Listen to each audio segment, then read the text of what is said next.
Здравейте, тук ли се превежда съвещанието на регионалните представители? Да, господине. Влезте.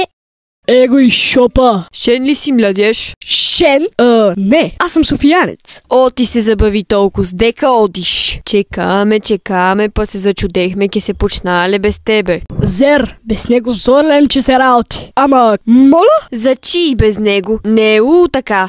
Не знаеш, че сте такива пичилници. Какво съм аз? Нищо не се притесняй. Трябва да се обсъдат новите субсидии за пилетата. Къде ще се складира храната, а въпросът с водата е належащ. Посевите могат да пострадат. Па то слънцето ги бастиса. Пилетата ще ги разгледаме на следващата среща, когато придадат субсидиите. Махни, Самари Борже, отики се работи сега. Да се махам. Ама, какви сте вие? Какво ми говорите? Трябва да съм сбъркал стаята.